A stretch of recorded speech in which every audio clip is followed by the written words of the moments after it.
Assalamualaikum warahmatullahi wabarakatuh. Halo teman-teman semua, nama saya Elvahira Rosyad.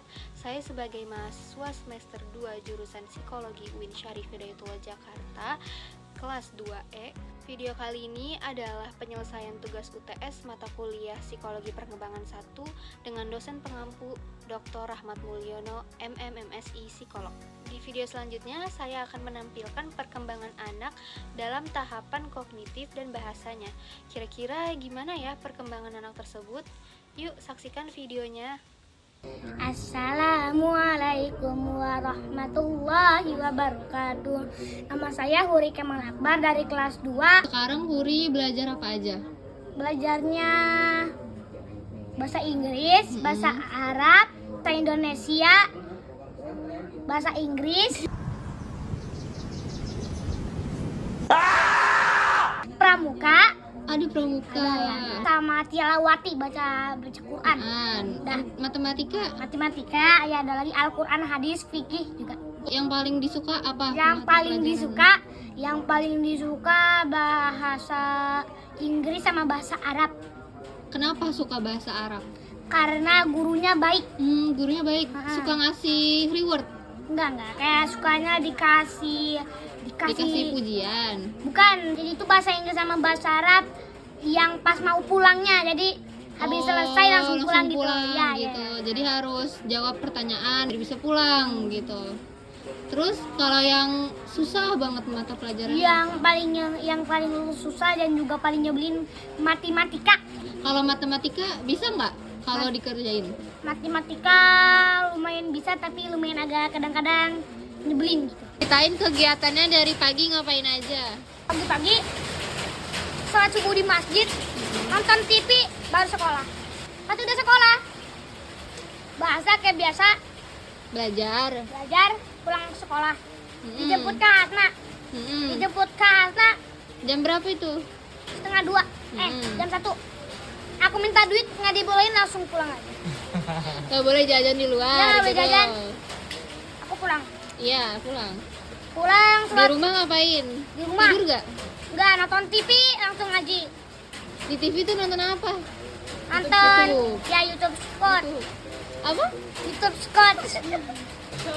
Short. Short. Itu Ngaji. dibatasin nggak? Itu nontonnya dibatasin nggak? Enggak. Masa? Karena emang kan kalau tidur kan nggak dikasih jam, jadi sebentar doang. Terus? Dipaksa karena ngaji Sore-sore? Apa pas maghrib? sore-sore. Oh gitu. Kok dipaksa? Emang Uri nggak ini sendiri? Enggak, kadang-kadang itu kalau aku kalau nggak mau dipaksa melulu. Oh iya, pokoknya maksudnya harus ngaji gitu. Itu biasa ngaji kan, tapi terus habis ngaji sholat Sholat masjid, sholat maghrib, habis sholat maghrib pulang, nonton TV lagi, ngaji dulu, nonton TV, ke masjid. Udah ke masjid, pulang, makannya apa kalau malam? nonton TV, makan, disuruh tidur. Tidurnya jam berapa? Kadang-kadang kalau bosan jam 8, 9, 10. Jam 8, jam 9 udah tidur gitu. Nah teman-teman, itu dia video mengenai perkembangan bahasa dan kognitif anak di usia 8 tahun. Usia 8 tahun adalah masa transisi penting dalam perkembangan sang anak. Mereka bukan lagi balita, tapi belum juga remaja. Mereka mulai menunjukkan kemampuan untuk berpikir secara logis, tapi belum paham sepenuhnya akan hal-hal yang abstrak.